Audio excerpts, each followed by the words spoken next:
AP భూ యాజమాన్య హక్కుల చట్టాన్ని తక్షణమే రీకాల్ చేయాలని న్యాయవాదులు డిమాండ్ చేశారు. ప్రజల హక్కులను హరించే ఏపీ భూ యాజమాన్య హక్కుల చట్టం 2022ను తక్షణమే రీకాల్ చేయాలని న్యాయవాదులు డిమాండ్ చేశారు. ఈ సందర్భంగా జిల్లా కోర్టులోని న్యాయదేవత విగ్రహం వద్ద న్యాయవాదులు చేతులకు సంకెళ్లు వేసుకుని నిరసన తెలిపారు. నూతన చట్టం ఏకపక్షంగా రాత్రికి రాత్రి తీసుకురావడంతో దీన్ని చీకటి చట్టంగా న్యాయవాదులు అభివర్ణించారు. సివిల్ కోర్టు యొక్క పరిధిని తగ్గిస్తూ ప్రజల యొక్క భూమి యాజమాన్యాన్ని నిర్ణయించే హక్కు ప్రభుత్వం నియమించిన అధికారికి అప్పగించడం ఎంతవరకు సమంజసమని వారు ప్రశ్నించారు. ఆ ప్రభుత్వ అధికారి నిర్ణయాన్ని ప్రశ్నించాలంటే ప్రజలు హైకోర్టుకు వెళ్లాలనే నిబంధన ఆ చట్టంలో పెట్టడం వల్ల న్యాయం ప్రజలకు అందుబాటులో లేకుండా పోతుందని వారు పేర్కొన్నారు. ఆంధ్రప్రదేశ్ రాష్ట్రంలో ప్రజల ఆస్తులని దోచుకునే విధంగా ప్రవేశపెట్టిన ఈ ఏపీ ల్యాండ్ టైటిలింగ్ యాక్ట్ని రద్దు చేయాలని గత 2 నెలలుగా ఆంధ్రప్రదేశ్లో ఉన్న న్యాయవాదులంతా కూడా బాయ్కాట్ చేస్తూ తన విధులు బహిష్కరిస్తూ వివిధ రూపాల్లో నిరసన ప్రదర్శనలు చేస్తూ రిలే నిరాహార దీక్షలు చేస్తూ ఈనాటి వరకు ఈ కార్యక్రమాలు కొనసాగుతూ ఉన్నాయి. వాటిలో భాగంగా ఈరోజు మచిలీపట్నం న్యాయవాదుల సంఘంలో సభ్యులు న్యాయవాదులు అంతా కూడా తమ చేతులకి సంకెళ్ళు కట్టుకుని వాళ్ళ యొక్క నిరసన తెలియజేస్తూ ఉన్నారు. ఏది ఏమైనప్పటికీ కూడా ఇంతకాలం మా నిరసన దీక్షలు కొనసాగుతున్నప్పటికి కూడా పాలక పక్షం ఎటువంటి స్పందన లేదు. అదే సమయంలో మా నిరసనకి మా పోరాటానికి స్పందించిన ప్రతిపక్షాల వాళ్ళు అధికారంలోకి వస్తే ఈ చట్టాన్ని రద్దు చేస్తాము అని స్పష్టమైన హామీ ఇచ్చినప్పటికి కూడా ఈ రాష్ట్ర ముఖ్యమంత్రి కానీ మంత్రులు కానీ స్థానిక శాసనసభ్యులు కానీ మాకు సంఘీభావం తెలియజేయకుండా ఈనాటి వరకు ఈ మచిలీపట్నం బార్ అసోసియేషన్ చేస్తూ ఉన్న నిరసన దీక్షల్లో మాకు సంఘీభావమే తెలుపల. బహుశా వారికి ఈ బార్ అసోసియేషన్ అంటే చిన్న చూపు అయి ఉండొచ్చు, లేకపోతే మేము చేసే ఉద్యమంలో ఉన్న విషయం అంత తీవ్రమైంది కాదని అనిపించవచ్చేమో. కానీ ఇది ప్రజా వ్యతిరేక చట్టమని, ఈ చట్టం వల్ల ప్రజల ఆస్తులు దోచుకునే అవసరం ఉందని వారు గ్రహించాలి. వాళ్ళ లీగల్ సెల్ ఉంది, వాళ్ళ లీగల్ సెల్ నాయకుల ద్వారా, వాళ్ళ అడ్వకేట్స్ ద్వారా ఆ చట్టంలో ఉన్న అంశాలను వారు తెలుసుకోవాలి. ఇది ప్రజలకి వ్యతిరేకమైన చట్టం అని వారు గుర్తించాలి. ఎప్పటికైనా స్థానిక శాసనసభ్యుడు మాకు స్పందించి మాకు అనుకూలంగా మాట్లాడాలని చెప్పేసి మేము ఈరోజు డిమాండ్ చేస్తూ ఉన్నాం. ల్యాండ్ టైటిలింగ్ యాక్ట్ అనేది గత 2 నెలలుగా చేస్తున్నప్పటికీ కూడా ఏదైతే పాలకపక్షం ఉందో ఎటువంటి కూడా చర్య తీసుకోకపోవడం, అసలు ఇది వాళ్ళకి తెలుసా లేదా అనేది మీమాంసగా మేము ఉన్నాం. ఎందుకంటే ఈ విధంగా న్యాయవాదులు అలాగే ప్రజలకు నష్టం జరిగే పరిస్థితి ఉంది. ఎందుకంటే ఎవరైతే ఆస్తులు ఉన్నాయో ఆ ఆస్తులన్నీ కూడా ఏదైతే ఆర్డీఓలకి ఎంఆర్ఓలకి ఇచ్చినట్లయితే కనుక నష్టం జరిగే పరిస్థితి ఉంది. కాబట్టి సామాన్యుడు హైకోర్టుకి వెళ్ళే పరిస్థితి కూడా లేదు. కాబట్టి సామాన్యుడికి ఈ యొక్క యాక్ట్ అనేది చాలా నష్టదాయకం. కాబట్టి ఈ యొక్క 2 నెలల నుంచి న్యాయవాదులు చేసిన పోరాటం మా కోసం మాత్రం కాదు, ఎవరైతే లిటిగెంట్ పబ్లిక్ ఉన్నారో ఆ లిటిగెంట్ పబ్లిక్ కొరకే ఈ యొక్క నిరసన. ఎందుకంటే వాళ్ళకి తెలియదు కాబట్టి ఈ చట్టం అనేది మేము తెలియజేస్తూ ఉన్నాము. కాబట్టి ఇప్పటికైనా పాలకపక్షం స్పందించి ఈ చట్టాన్ని రద్దు చేయాలా, రద్దు చేసి ప్రజలకి సామాన్యుడికి న్యాయం చేసేలాగా ఈ యొక్క చట్టాన్ని వెనక్కి తీసుకోవాలని చెప్పి మేము కోరుతా ఉన్నాం. డిమాండ్ ఎన్నికలు సమీపిస్తున్న నేపథ్యంలో మచిలీపట్నం నియోజకవర్గంలో రాజకీయాలు హీటెక్కుతున్నాయి. ఎన్నికల వేళ వైసీపీ టీడీపీల మధ్య మాటల యుద్ధంకి తెరలేచింది. ఎన్నికలు సమీపిస్తున్న నేపథ్యంలో మచిలీపట్నం నియోజకవర్గంలో పాలక ప్రతిపక్షాల మధ్య పరస్పర ఆరోపణల పర్వం ఆరంభమైంది. వైసీపీ శాసన సభ్యుడు మాజీ మంత్రి Perni Nani, TDP polit bureau సభ్యుడు మాజీ మంత్రి కొల్లు రవీంద్రల మధ్య ఆరోపణలు ప్రత్యారోపణలు మొదలయ్యాయి. మాజీ మంత్రి పేర్ని నాని దొంగ రాజకీయాలు చేస్తూ దొంగ నాటకాలు మొదలుపెట్టాడు. 5 సంవత్సరాలు కనీసం ప్రజలను పట్టించుకున్నటువంటి పేర్ని నాని గారు ఇవాళ వాళ్ళ కొడుకుని గెలిపించుకోవాలని చెప్పి దొంగ నాటకాలు ఆడుతూ ఇవాళ విపరీతంగా దోచుకునే కార్యక్రమానికి ఇవాళ మచిలీపట్నం నిత్యం నిలయంగా మారిపోతూ ఉంది. ఎక్కడ చూసినా బందర్ బైపాస్ రోడ్లో 3 స్తంభాల పక్కన 20 ఎకరాలు చెరువు పోరంబోక ఉన్నటువంటి భూమిని ఇవాళ ఎప్పటికి కూడా వాటికి పట్టాలు రావని తెలిసినటువంటి విషయం.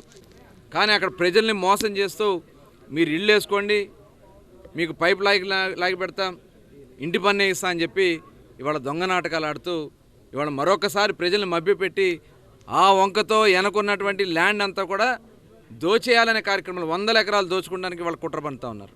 అదేవిధంగా గుమ్మటాల చెరువు, నరసింహస్వామి గుడి పక్కన ఉన్నటువంటి ఉలింగపాలెం గుమ్మటాల చెరువులో కూడా ఇవాళ షెడ్లేసి అక్కడ ఉన్నటువంటి భూమిని ఆక్రమించుకోవాలి, కోట్ల రూపాయలు విలువ చేసే భూములు, అది కూడా చెరువు పొరముకది, అది కూడా అక్కడ చెరువు కింద ఉంది ఆర్ఎస్ఆర్లో.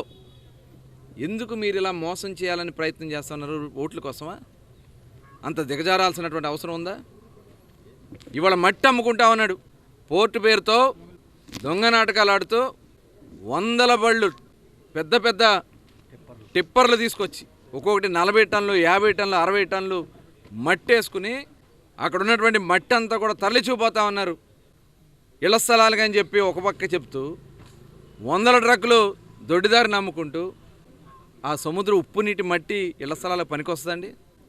ఇవాళ గవర్నమెంట్ ఇస్తుంది కదా ఇళ్ల స్థలాల కోసం డబ్బులు, ఆ మట్టి కొనొచ్చు కదా, మీరు మంచి మట్టి కొని ఆ ఇళ్ళకి వేయచ్చు కదా.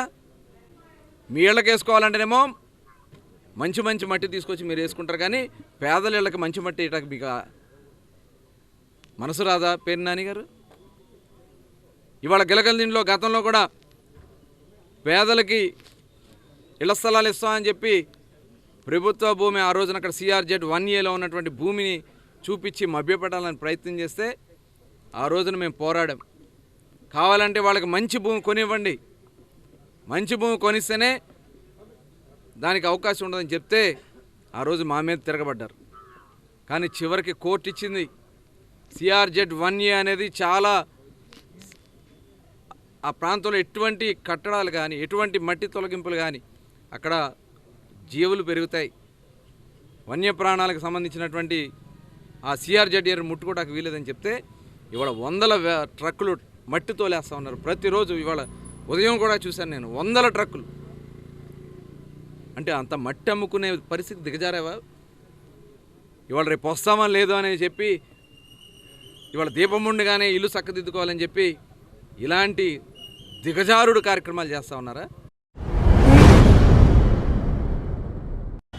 బందరు మాజీ ఎమ్మెల్యే కేవలం దిగజారి నీచాతి నీచంగా ఏదో రకంగా పేర్ని నాని మీద బురదేసి తద్వారా ఎన్నికల్లో పబ్బం గడుపుకోవాలనేటువంటి చేతగానితనంతో ఈ రకమైనటువంటి తప్పుడు ఆరోపణలు చేయటం, చంద్రబాబుతో అసత్యాలు మాట్లాడించడం, అంటే ఇక రాజకీయాల్లో కొల్లు రవీంద్ర కన్నా వాళ్ళ మాంగారితో కూడా వ్యతిరేకంగా రాజకీయాలు చేశాం, కానీ ఇంత దిగజారిపోయినటువంటి వ్యక్తిని రాజకీయాల్లో ఎవరిని చూడలేం.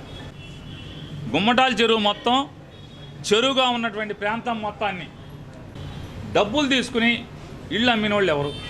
10,000 రూపాయల దగ్గర నుంచి 30-40 వేల రూపాయల వరకు అమాయకులైనటువంటి పేదల దగ్గర డబ్బులు తీసుకుని ఇళ్ళు వేయించడమే కాకుండా సంపత్ అనే మున్సిపల్ కమిషనర్ ఎన్నికల కోడ్ వచ్చిన తర్వాత అవి పడైటాకి వెళ్తే మంత్రి హోదాలో గుమ్మటాల చెరువులోకి వెళ్ళి ఆ కమిషనర్ని అసభ్య పదజాలం, బూతులు బెదిరించి ఆ కమిషనర్ని అక్కడి నుంచి అవమానపరిచి పంపించింది మంత్రిగా ఉన్నటువంటి ఈ కొల్లు రవీంద్ర.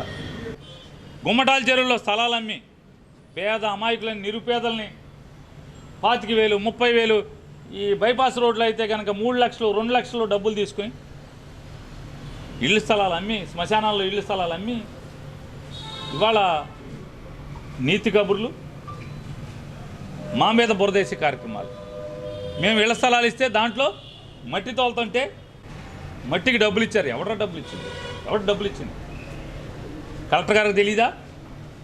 ఆ మట్టి పోర్టు దగ్గర డ్రెడ్జింగ్లో వచ్చేటువంటి మట్టిని, అంటే పై మట్టిని తీసుకొచ్చి కాదా ఇక్కడ తోలేదు? కలెక్టర్ ఆఫీస్లో తోలిన మట్టి ఎక్కడిది? కలెక్టర్ బంగ్లాలో తోలిన మట్టి ఎక్కడిది? మెడికల్ కాలేజ్ తోలిన మట్టి ఎక్కడిది? ఇవన్నీ పాపమ్మ మాటలు. ఎవరికి తెలియదు? జిల్లా కలెక్టర్ గారికి అందరికీ తెలుసు, ఆర్డీఓ గారికి అందరికీ తెలుసు ఆ మట్టి ఎక్కడదో. మట్టికి బిల్లు ఇవ్వట్లేదని చెప్పని మట్టి కొనుగోలుకి కాకుండా కేవలం ట్రాన్స్పోర్ట్కి మాత్రమే డబ్బులు ఇచ్చేది నీకు తెలుసు, ఇంజనీర్లకు తెలుసు, జిల్లా కలెక్టర్ గారికి తెలుసు, ఆర్డీఓకి తెలుసు, అందరికీ తెలుసు. తెలవని వాళ్ళు ఎవరు? అంటే నా కొడుకుని గెలిపించడం కోసం ఏదో చేస్తున్నాయంట.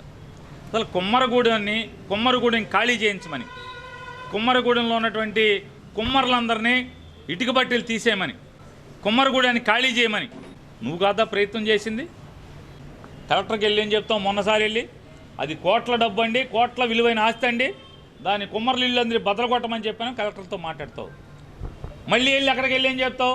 మనం ఒకటండి, మీరందరూ తెలుగుదేశం, బీసీలందరూ తెలుగుదేశం, కుమ్మరులో తెలుగుదేశం. నేను రేపు గెలవంగానే మీకు ఒక్కొక్కరికి 3 సెంట్లు స్థలం ఇస్తాను, మీరు చిన్న చిన్న ఇల్లు వేసుకుంటున్నారని అక్కడికి వెళ్ళి మాట్లాడతావు, కుమ్మరుల దగ్గరికి వెళ్ళి. అన్ని దానాల్లోకెల్లా అన్నదానం, విద్యాదానం ఎంతో గొప్పదని పెడన మున్సిపల్ చైర్పర్సన్ కటకం నాగకుమారి అన్నారు. పెడన పట్టణంలోని బొడ్డు నాగయ్య ప్రభుత్వ జూనియర్ కళాశాలలో మధ్యాహ్న భోజన పథకానికి మైనార్టీ విభాగం జిల్లా అధ్యక్షులు ఆయూబ్ ఖాన్ విద్యార్థులకు భోజనం ఏర్పాటు చేశారు. ఈ సందర్భంగా మున్సిపల్ చైర్పర్సన్ కటకం నాగకుమారి మాట్లాడుతూ కళాశాలలో 51 రోజులుగా దాతృ నిరుసహకారంతో మధ్యాహ్న భోజన పథకం నిర్వహిస్తున్న లైబ్రేరియన్ పేడిశెట్టి నాగరవి అధ్యాపక సిబ్బందిని అభినందించారు. మరింత మంది ముందుకొచ్చి మధ్యాహ్న భోజన పథకానికి చేయూత అందించాలని ఆమె కోరారు. ఈ కార్యక్రమంలో వైసీపీ కౌన్సిలర్లు కటకం ప్రసాద్, కొననం కరుణాకుమారి, బాబులాల్, మచిలీపట్నం నోబుల్ కళాశాల ప్రిన్సిపల్ మరియు పట్టణ సచివాలయాల కన్వీనర్ మతీన్ ఖాన్, రౌతుల ప్రసాద్, ఎండి ఉస్మాన్, ఇలియాస్ తదితరులు పాల్గొన్నారు. చూస్తాకి నాకన్నా పెద్దోళ్ళకి కనపడతాడు, మా తమ్ముడు క్లాస్మేట్. అందుకు నేను ఆయన ఆశీర్వదించాను, అన్నదాత సుఖీభవ. ఎందుకంటే ఇది నాగరాజు మాస్టర్ గారు ఇప్పటి నుంచో ఈ కార్యక్రమం చేయాలి అని కళలు సాకారం చేసుకున్న వ్యక్తి నాగరాజు గారు. ఏంటంటే 100 రోజులు అన్నదానం, అది అన్నప్రసాదం మనకి అందించాలని మంచి ఉద్దేశంతో ఈ కార్యక్రమాన్ని మొదలుపెట్టారు. మొదలుపెట్టిన రోజే మరి చైర్మన్ గారి అమృతాస్తాల మీదుగా ఈ కార్యక్రమం ప్రారంభించి నిర్విఘ్నంగా జరుగుతుంది. మరి ముందుగా వారికి కూడా కృతజ్ఞతలు తెలియజేస్తున్న నాగరాజు గారికి. ఇలాంటి మంచి కార్యక్రమాలు మన పెడన పట్టణంలో ఎక్కడ పెట్టినా మా వంతు సహాయ సహకారాలు అందిస్తామని చైర్మన్ గారు చెప్పాల్సిన విషయం నేను చెప్తున్నాను. తప్పనిసరిగా అన్ని దానాల్లో కల్లా అన్నదానం గొప్పది అనేది పెద్దలు ఇప్పుడు చెప్పుకున్నారు. నిజంగానే మనం ఏ వృత్తి చేసినా, ఎంత సంపాదించినా సమయానికి భోజనం కోసమే వస్తాం. అందుకనే అన్న ప్రసాదం అంటాం దీన్ని. అన్ని దానాల్లో కల్లా అన్నదానం గొప్పది. అలాంటిది ఈ మానస కృతికి ఇంకా ముందుకు తీసుకెళ్ళి ఇంకా ఎక్కువ రోజులు, ఇంకా ఎక్కువ మందిని ఇందులో ఇన్వాల్వ్మెంట్ చేసి ఇది ఆయన గొప్పతనమే అని చెప్పుకోవాలి నిజంగా. అలాగే మనం కూడా ఆయన కార్యక్రమం చేసేటప్పుడు ఎన్నో అడ్డంకులు వస్తాయి, అడ్డంకులు తొలగించి ముందుకు వెళ్తున్నారు కనుక మన సహాయ సహకారాలు. నన్ను భాగస్వాములు చేయడానికి స్ఫూర్తి ఏంటంటే, నేను ఒకరోజు వాట్సాప్లో బొడ్డు నాగయ్య జూనియర్ కాలేజీలో ఇలా అన్నదాన మామూలుగా మధ్యాహ్నం లంచ్ ఏర్పాటు చేస్తున్నారు దాతలు అని చెప్పేసి చూశాను. నేను ఆ రోజే మనసులో అనుకున్నా, ఎందుకంటే ఈ కాలేజీ ప్రారంభోత్సవం పేర్ని కృష్ణమూర్తి గారు ఎమ్మెల్యేగా ఉన్నారు, పివి రంగారావు గారు విద్యాశాఖ మంత్రిగా ఉన్నారు. మా తమ్ముడు చనిపోయిన మా 3వ తమ్ముడు ముజీబ్ ఖాన్ వాడి యొక్క కోరిక మేరకు ఇక్కడికి వచ్చిన అతిథులందరి కోరిక ఆ రోజు నేను భోజనం ఏర్పాటు చేశాను పేర్ని కృష్ణమూర్తి గారు ఇచ్చిన సలహాతో. అదేవిధంగా ఎప్పుడైతే ఈ వాట్సాప్లో నేను చూశానో విద్యార్థులందరికీ కూడా నేను ఒకరోజు ఏర్పాటు చేయాలని చెప్పేసి నా మనసులో కలిగింది. వెంటనే నేను ఒక విషయం మీద నేను నిరంజన్ మాస్టర్ గారికి ఫోన్ చేసినప్పుడు ఈ విషయం నేను చెప్పడం జరిగింది. దానికి ఈ రోజున ఈ తారీఖు ఇచ్చారు. మరి ఈ కార్యక్రమానికి అందరూ విచ్చేసినటువంటి మా చైర్పర్సన్ నాగకుమారి ప్రసాద్ గారికి, మరి అదేవిధంగా కౌన్సిలర్లకి, అలాగే మా పెడలపట్న సచివాలయ కన్వీనర్ మతీన్ ఖాన్ గారికి, అందరికి కూడా, అలాగే మీ అందరికి కూడా, ఈ కాలేజీ ప్రధానోపాధ్యాయులు అలాగే లెక్చరర్లందరికీ కూడా నా యొక్క నమస్కారాలు తెలియజేస్తున్నాను. పెడన జూనియర్ కళాశాలలో మన వైఎస్ఆర్ కాంగ్రెస్ పార్టీ మైనార్టీ విభాగం కృష్ణా జిల్లా అధ్యక్షులు అయూబ్ ఖాన్ గారు ఈరోజు అన్నదాన కార్యక్రమాన్ని ఏర్పాటు చేశారు. ఈ కార్యక్రమానికి ముఖ్య అతిథిగా విచ్చేసిన పెడన మున్సిపల్ చైర్పర్సన్ కటకం నాగకుమారి గారికి ప్రత్యేకంగా ధన్యవాదాలు తెలుపుకుంటూ, అలాగే ఈ కార్యక్రమం గత 51 రోజులుగా నిర్విరామంగా నిర్వహిస్తున్న కళాశాల ప్రిన్సిపాల్ రమేష్ గారికి, అలాగే నాగరవి గారికి, అలాగే అధ్యాపకులందరికీ కూడా ప్రత్యేకంగా ఈ సందర్భంగా వాళ్ళందరికీ ధన్యవాదాలు తెలుపుకుంటున్నాను. ఇది చాలా చక్కటి కార్యక్రమం. ఇప్పుడు ప్రస్తుతం ఎవరైతే ఈ స్పాన్సర్ చేస్తున్నారో ఆ స్పాన్సర్లని ఆదర్శంగా తీసుకుని పెడన పట్టణానికి చెందిన మిగిలిన ప్రజాప్రతినిధులు, అలాగే ప్రముఖ పారిశ్రామికవేత్తలందరూ కూడా ముందుకొచ్చి ఈ కార్యక్రమానికి మరింత మద్దతు ఇవ్వాలని చెప్పి కోరుకుంటున్నాను. అలాగే మన ప్రియతమ నాయకులు ముఖ్యమంత్రి వైఎస్ జగన్ గారు ఈరోజు విద్యారంగం అభ్యున్నతికి ఆయన ఎంతగానో కృషి చేస్తున్నారు. ముఖ్యంగా ఈ పిల్లలకి అమ్మఒడి కానివ్వండి, ఫీజు రియంబర్స్మెంట్, ఈ పథకాల వల్ల వాళ్ళు సామాన్య కుటుంబాల్లో పుట్టిన పిల్లలందరికీ కూడా ఈరోజు మెడిసిన్ కానివ్వండి, అలాగే ఇంజనీరింగ్ ఈ రకంగా చదువుకునే విధంగా ఆయన కృషి చేస్తున్నారు. రాబోయే రోజుల్లో మీరందరూ కూడా. కృష్ణా జిల్లా నూతన ఎస్పీగా అద్నాన్ నయాం పదవి బాధ్యతలు స్వీకరించారు. ఎన్నికలు సమీపిస్తున్న నేపథ్యంలో రాష్ట్ర వ్యాప్తంగా పలు జిల్లాల్లో ఎస్పీలను ప్రభుత్వం తాజాగా బదిలీ చేసింది. అందులో భాగంగా జిల్లా ఎస్పీపీ జాషువాను చిత్తూరు జిల్లాకు బదిలీ చేయగా ఆయన స్థానంలో అద్నాన్ నయీం అస్మీను కృష్ణా జిల్లా ఎస్పీగా బదిలీ చేశారు. ఈ సందర్భంగా జిల్లా పోలీస్ కార్యాలయంలో నూతన ఎస్పీగా అద్నాన్ నయీం అస్మీ ప్రస్తుతం ఎస్పీ జాషువా నుంచి బాధ్యతలు స్వీకరించారు. ఈ సందర్భంగా ఎస్పీ మాట్లాడుతూ జిల్లాలో శాంతి భద్రతల పరిరక్షణకు తన వంతు కృషి చేస్తానన్నారు. మహిళల రక్షణకు ప్రత్యేక చర్యలు తీసుకుంటామని తెలిపారు. మరో 2 నెలల్లో ఎన్నికలు జరగనున్న నేపథ్యంలో ప్రశాంతంగా ఎన్నికలు జరిగేందుకు కృషి చేస్తానని చెప్పారు.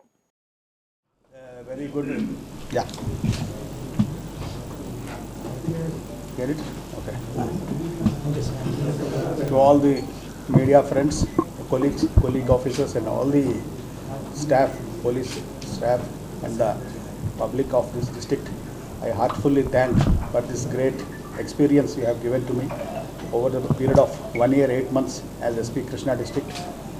I personally feel Almighty God has given me this opportunity to serve the people of Krishna district, and I am contented that I have done my best and added my bit of value addition for the police and the Krishna district. So heartfully thank you so much to all of you and wish you all. మొత్తం కృష్ణా జిల్లా పబ్లిక్కి media మిత్రుల తరఫున హార్దిక్ నమస్కారం. ఇక్కడ నేను 9 సంవత్సరం తర్వాత మళ్ళీ వచ్చాను ఇక్కడ. I started my policing here. I was ASP under trainee here back in the year 2015. అది అయిన తర్వాత మళ్ళీ ఇక్కడ వచ్చిన చాలా మనకి గౌరవం ఉంది. ఒక డ్రీమ్ లాగా ఉంది. ఒక ట్రైనీ జిల్లా ASP చేస్తే సేమ్ జిల్లాకి ఈరోజు జిల్లా SP వచ్చారు. ఇది చాలా చాలా హ్యాపీగా ఉన్నారు.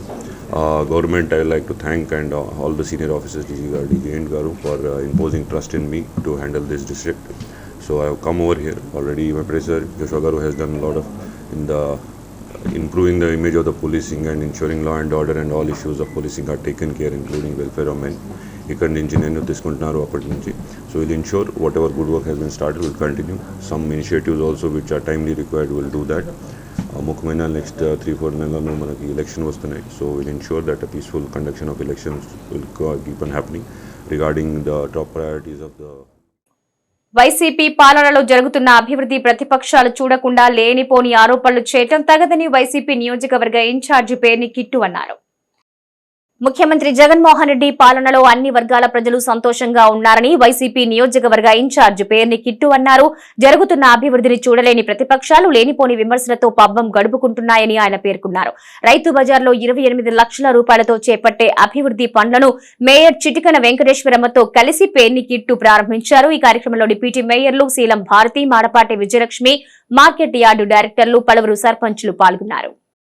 ఈరోజు రైతు మార్కెట్ బ్యూటిఫికేషన్కి దాదాపు 28 లక్షలతో అంటే ఉన్న షాపుల బాగు చేసే పనులు, అలాగే టాయిలెట్స్ బాగు చేసే పనులు, అలాగే కొత్తగా నూతనంగా 20 షాపులు కొత్తగా కట్టడంతో పాటుగా మొత్తం చుట్టూ వాల్ని సరిగ్గా చేయడం కానీ, దాంట్లో రిపేర్స్ చేయడం కానీ, అలాగే కొత్తగా నూతన డ్రైనేజ్ నిర్మాణం కానీ, దీన్ని బ్యూటిఫికేషన్ చేయడానికి అన్ని రకాలుగా చేస్తూ 28 లక్షలు ఈరోజు పనులు ప్రారంభం చేయడం జరుగుతుంది. అంటే రైతులకు ఎంతో ముఖ్యమైన ఈ రైతు బజారు చిన్న అంటే చుట్టుపక్కలంతా అభివృద్ధి అవుతున్నా కూడా రైతు మార్కెట్ ఎక్కడ తీసిన గొంగళి అలాగే ఉందనే ఆలోచనతో ఈరోజు ఈ శాంక్షన్ తెచ్చుకోవడం జరిగింది. తద్వారా రైతులకు కూడా చక్కగా అన్ని వస్తువులతో ఉన్న రైతు బజార్ని తొందరలోనే అందించడం కూడా జరుగుతుంది. దీన్ని చూస్తున్న ప్రతి ఒక్కళ్ళు ఆలోచించాల్సింది ఏంటంటే, ఈ ప్రభుత్వం సంక్షేమంతో పాటు అభివృద్ధి ఏం చేస్తుందని ప్రతిరోజు రకరకాల శంకుస్థాపన కార్యక్రమాలు కానీ లేదా పనులు ప్రారంభించే కార్యక్రమాలు కానీ మీరు చూస్తూ వస్తున్నారు. మునుపటి ప్రభుత్వాలు ఏమి చేశాయి, ఈ ప్రభుత్వంలో ఏం జరుగుతుందనేది ప్రతి ఒక్కరు గమనించవలసిందిగా ప్రార్థిస్తూ, తప్పకుండా మీ అందరి ఆశీస్సులు ఉంటే తప్పకుండా ఈ ప్రాంతంలో మచిలీపట్నం ప్రాంతానికి ఎన్నో అభివృద్ధి పనులు చేసుకుంటూ ముందరికి వెళ్తామని సభాముఖంగా తెలియజెప్తూ దీని కొరకు శాంక్షన్ కొరకు మాకు వెన్నుదన్నుగా ఉన్న జగన్మోహన్ రెడ్డి గారికి ఇక్కడున్న రైతులందరి తరపున ధన్యవాదాలు తెలుపుకుంటూ సెలవు తీసుకుంటాం. ఈ మార్కెట్ యార్డ్లో శంకుస్థాపన చేయడం జరిగింది. ఏంటంటే ఈ మార్కెట్ యార్డ్లో సౌకర్యాలు లేకుండా చాలా ఇబ్బందులు ఉన్నాయని చెప్పి మరి పేర్నాని వెంకటరామయ్య గారి దృష్టికి తీసుకురావడం జరిగింది. దానిలో భాగంగా ఇక్కడ షాపులు, కాంపౌండ్ వాల్, డ్రైనేజీ, బాత్రూమ్లు సౌకర్యంగా కట్టేటందుకు 28 లక్షలు శాంక్షన్ చేయడం జరిగింది. అలాగే ఇవాళ బందర్లో చూసుకున్నట్లయితే ఎంతో అభివృద్ధి, పోర్టును తీసుకున్న, మెడికల్ కాలేజీని తీసుకున్న, హార్బర్ని చూసిన, ఇంత డెవలప్మెంట్ గత ప్రభుత్వాలు ఎన్నడూ లేదు. అన్ని సామాజిక వర్గాలు ప్రతి ఒక్కటి కూడా అభివృద్ధి చెందుతున్నాయి. మరి తెల్లారులేస్తే మీడియాలో అన్ని కళ్ళ కట్టినట్టు చూస్తున్నా కూడా మళ్ళీ ఇంకా ప్రజలను మోసం చేయాలనే ఆలోచనతో ఎంతోమంది మాయమాటలు చెప్పి, అబద్ధాలు చెప్పి ప్రజల్లోకి రావడం జరిగింది. ప్రజలు కూడా వాళ్ళు ఎవరిని నమ్మే పరిస్థితుల్లో లేరు. మరి ఇలాంటి అభివృద్ధి కార్యక్రమాలు జరగాలంటే మళ్ళీ జగన్ గారే రావాలి, మన మచిలీపట్నం పేరుని కుటుంబమే రావాలి, మరింత అభివృద్ధిని తెచ్చుకోవాలి, ప్రజలందరూ సుభిక్షంగా ఉండాలి, రైతులకు అండదండగా ఉండే ప్రభుత్వం వైఎస్ఆర్ ప్రభుత్వం. మరి మీ అందరినీ కూడా కోరేది ఒకటే, మళ్ళీ కూడా మంచి ఆలోచన చేసి మళ్ళీ జగన్ గారిని తెచ్చుకుంటే ఇంకా అభివృద్ధి చేసుకోవడానికి అవకాశం ఉండదని ఈ ప్రజలందరికీ కూడా మనస్ఫూర్తిగా కోరుకుంటూ పలు అభివృద్ధి కార్యక్రమాల గురించి గౌరవ శాసనసభ్యుల వారిని కోరటం జరిగింది. మార్కెట్ యార్డ్ కమిటీ మరియు కార్యవర్గ సభ్యులు అందరూ కలిసి ఆయన విన్నవిస్తే వెనువెంటనే ఈరోజు ప్రధాన రైతు బజార్ నందు 20 స్టాల్స్, అలాగే ప్రహరీ గోడ, డ్రైనేజీ, బాత్రూమ్స్, కొన్ని వర్కుల గురించి ఆయన వెంటనే మాకు 28 లక్షల రూపాయలు శాంక్షన్ చేయడం. దాంట్లో మా యొక్క కార్యవర్గంలో మాకు సహకరించిన డిఈ గారికి, సెక్రటరీ మేడం గారికి, అలాగే మా మీద ఎంతో నమ్మకంతో మా పీరియడ్లో ఈ అభివృద్ధి కార్యక్రమాలు చేయటం అతి త్వరలోనే రైతులందరికీ అందిస్తామని చెప్పేసి మచిలీపట్నం మార్కెట్ కార్యవర్గం తరపున తెలియజేస్తున్నాను. ఎన్నికల ముందు మాజీ ముఖ్యమంత్రి నారా చంద్రబాబు నాయుడు చెప్పే అబద్ధపు ప్రచారాలు నమ్మొద్దని అవనిగడ్డ ఎమ్మెల్యే సింహాద్రి రమేష్ బాబు అన్నారు. మోపిదేవి జిల్లా పరిషత్ హైస్కూల్ క్రీడా ప్రాంగణంలో 4వ విడత ఆసరా పథకం కార్యక్రమాన్ని వెలుగు ఏరియా కోఆర్డినేటర్ రవి అధ్యక్షతన నిర్వహించారు. ఈ కార్యక్రమానికి ముఖ్య అతిథిగా అవనిగడ్డ ఎమ్మెల్యే రమేష్ బాబు పాల్గొన్నారు. తొలుత దివంగత ముఖ్యమంత్రి డాక్టర్ వైఎస్ రాజశేఖర రెడ్డి చిత్రపటానికి పూలమాలతో నివాళులర్పించారు. మోపిదేవి మండలంలోని 708 డ్వాక్రా గ్రూపుల్లోని 7,108 డ్వాక్రా సభ్యులకు 7,41,27,046 రూపాయల చెక్కును రమేష్ బాబు మహిళలకు అందజేశారు. రాష్ట్ర ముఖ్యమంత్రిగా మళ్లీ జగన్ ను గెలిపించుకుంటేనే రాష్ట్రం అన్ని విధాలా ముందంజలో నిలుస్తుందని వైసీపీ రైతు విభాగం జోనల్ ఇన్ఛార్జ్ కడవకొల్లు నరసింహారావు ఈ సందర్భంగా అన్నారు.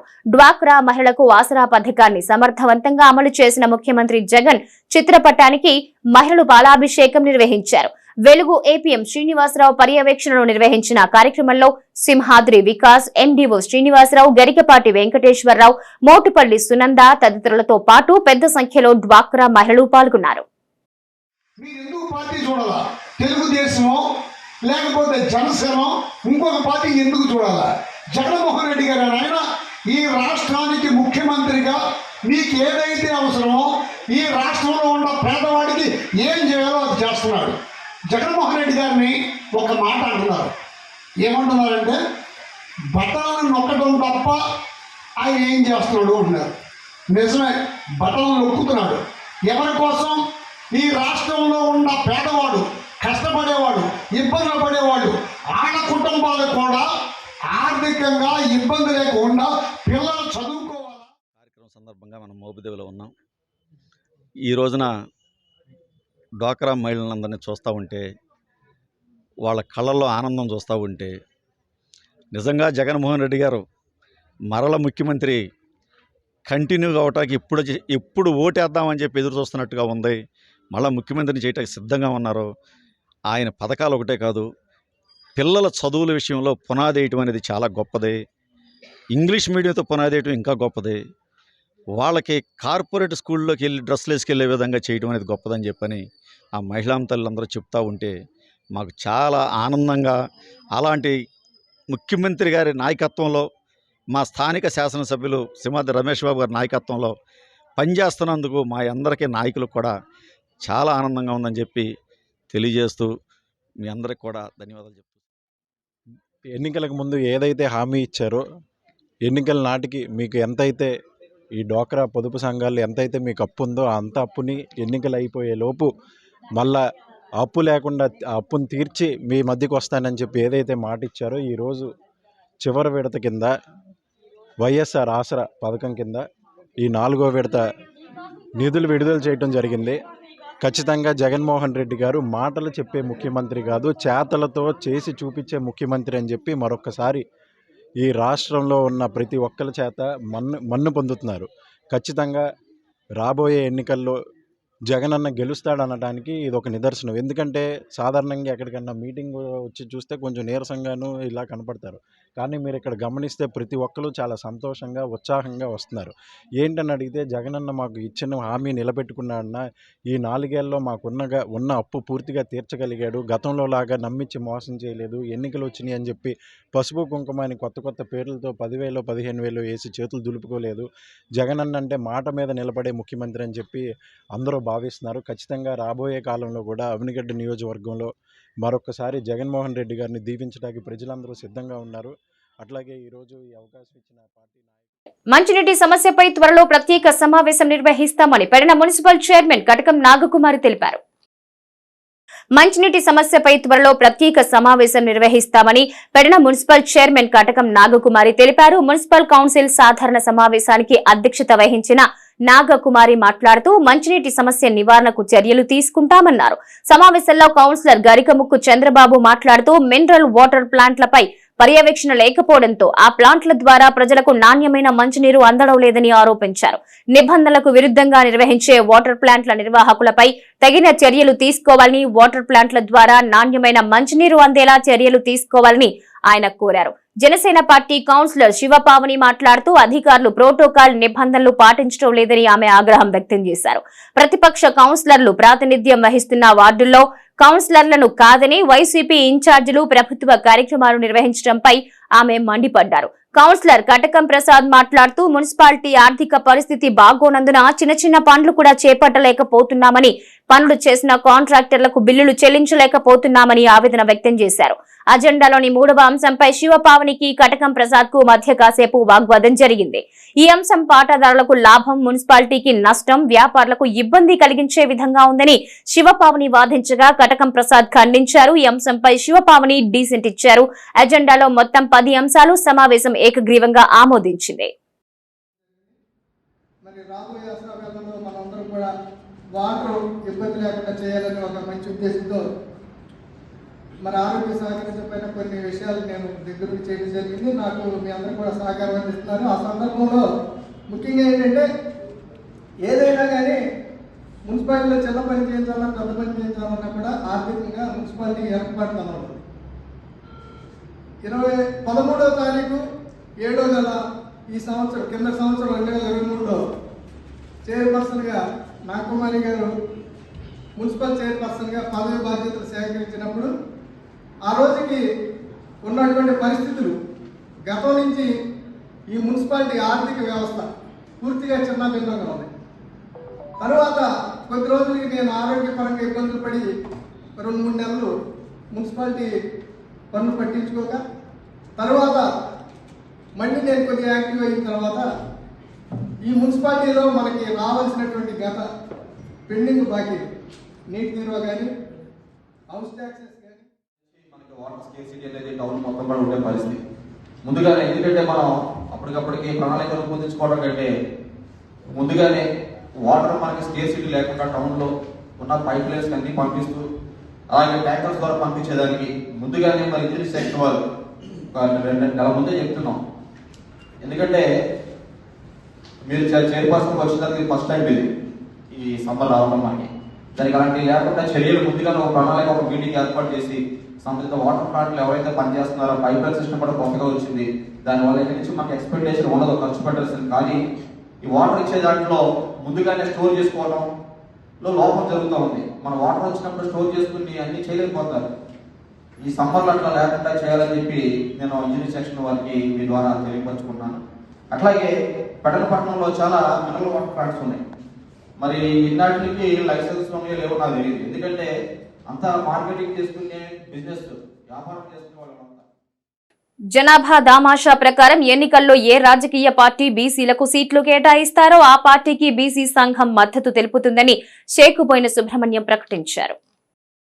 ఈడేపల్లి కృష్ణా జిల్లా బీసీ సంక్షేమ సంఘ కార్యాలయంలో ఏర్పాటు చేసిన సమావేశంలో సంఘ జిల్లా అధ్యక్షుడు షేకుబోయిన సుబ్రహ్మణ్యం మాట్లాడుతూ ఆంధ్రాలో 175 నియోజకవర్గాలకు గాను బీసీ ఓటర్లు అధికంగా ఉన్న స్థానాలు దాదాపు 100 ఉన్నట్టుగా తెలియజేశారు.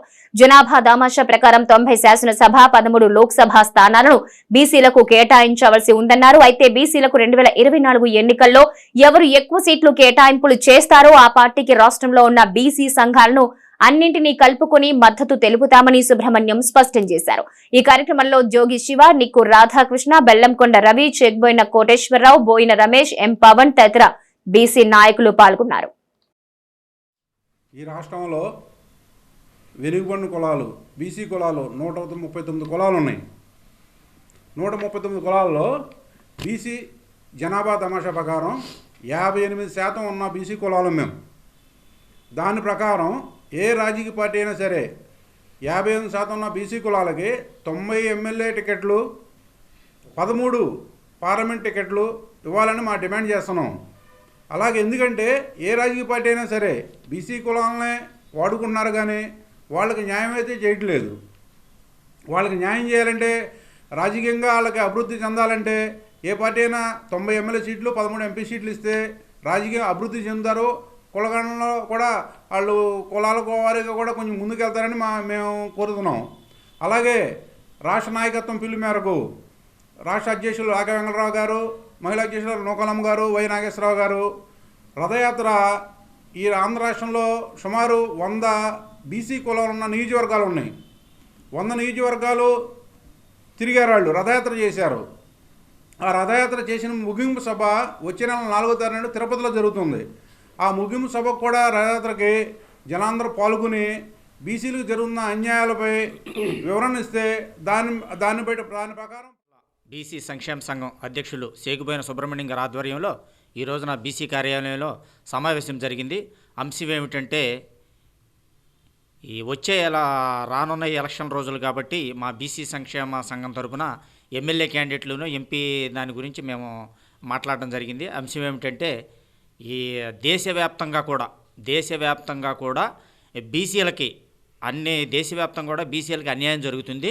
ఈ మా రాష్ట్రం వచ్చేప్పటికి, ఈ ఆంధ్రప్రదేశ్ రాష్ట్రం వచ్చేప్పటికి 175 నియోజకవర్గాలు ఉన్నాయి. ఈ 175 నియోజకవర్గాల్లో 90 అసెంబ్లీ స్థానాలు, అలాగే 13 ఎంపీ స్థానాలు ఉన్నాయి. ఈ ఎంపీ స్థానాల్లో మాకు రావాల్సిన దామాషా ప్రకారం ఇవి 2 కూడా ఉన్నాయి. కాబట్టి ఈ 2 కూడా మాకు ఏ పార్టీ అయితే మాకు ఈ 2 ఇస్తే ఆ పార్టీకి మేము మద్దతు తెలుపుతామని మా బీసీ సంక్షేమ సంఘం తరఫున కోరటం కలుపుకొని మేము రాష్ట్ర వ్యాప్తంగా మద్దతు ఇస్తామని తెలియపరుస్తున్నాం. అలాగే ఈ రాష్ట్రంలో 100 నియోజకవర్గాల్లో బీసీ జనాభా ఉంది. ఈ 100 నియోజకవర్గాల్లో కూడా మా రాష్ట్ర నాయకులు లాకా వెంకటరావు యాదవ్ గారు, అలాగే మహిళా అధ్యక్షురాలు నూకాలమ్మ గారు, వై నాగేశ్వరరావు గారు, పెద్దలందరూ కూడా కలిసి ఈ 100 నియోజకవర్గాల్లో తిరగడం జరిగింది. తిరిగి ఈ బీసీ రథయాత్ర ముగింపు సభ తిరుపతిలో జరగనుంది. కాబట్టి ఈ రాష్ట్రంలో ఉన్న బీసీ సంక్షేమ సంఘాలు అన్నీ కూడా రేపు ఫిబ్రవరి 4న ఈ తిరుపతి బీసీ రథయాత్రకు వచ్చి ఈ రథయాత్రను కూడా జయప్రదం చేయవలసిందిగా కోరుచున్నాం.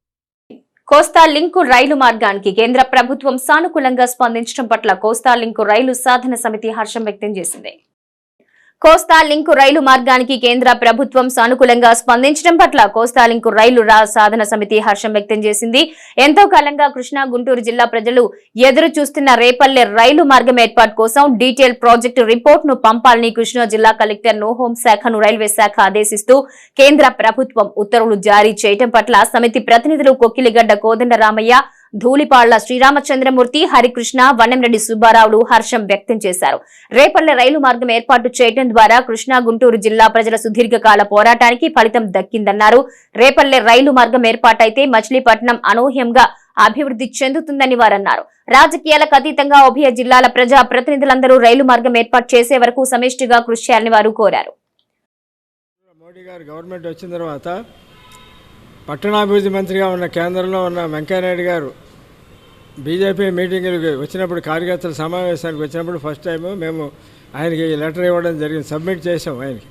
అయ్యా, ఇది కోస్తా లింక్ రైలు మార్గము, దీనికి ఎప్పటి నుంచో మేము కృషి చేస్తున్నాము, ఇది మీరు రైల్వే చైర్మన్ గారికి రైల్వే మంత్రి గారికి పంపించాలని చెప్పినప్పుడు తప్పకుండా చేద్దాం, ఇది మంచి అభివృద్ధికరమైన ప్రాజెక్టు కోస్తా లింక్ చేస్తామని చెప్పి ఆయన వెంటనే ఫార్వర్డ్ చేయడం, దాని తర్వాత సురేష్ ప్రభు గారు దాన్ని తీసుకుని మాకు వచ్చిన లెటర్స్ అందినట్టుగా పంపించడం, తర్వాత ఆయన సర్వేకి పెట్టడం, అలా విధంగా ఫస్ట్ టైం ఇదంతా కూడా సర్వే చేయడం జరిగింది. సర్వే జరిగిన తర్వాత ఆయన సురేష్ ప్రభు గారు ఢిల్లీ వెళ్ళి, నేను కోదండరామయ్య గారు, మణి శర్మ ముగ్గురం కూడా ఢిల్లీ వెళ్ళి మనం ఆ రోజున ఉన్నటువంటి నారాయణ గారు ఎవరైతే మన ఎంపీగా ఉన్నారో, బందర్ ఎంపీగా, ఆయన మాకు మంత్రి గారి దగ్గర పంపించి ఏర్పాటు చేయమని అడిగినప్పుడు ఆయన అంగీకరించి పంపించడం జరిగింది. ఆ రకంగా మేము మంత్రి గారిని కలిసి ఆయనకు కృతజ్ఞతలు తెలియజేసి తర్వాత ఎస్టిమేషన్ కూడా అడిగినప్పుడు తప్పకుండా చేస్తా అని చెప్పి ఆయన ఎస్టిమేషన్ పెట్టినప్పుడు తర్వాత పీయూష్ గోయల్ గారు వచ్చారు మంత్రిగా. వచ్చినప్పుడు ఆయన ఎస్టిమేషన్ అంతా కూడా వేయించారు.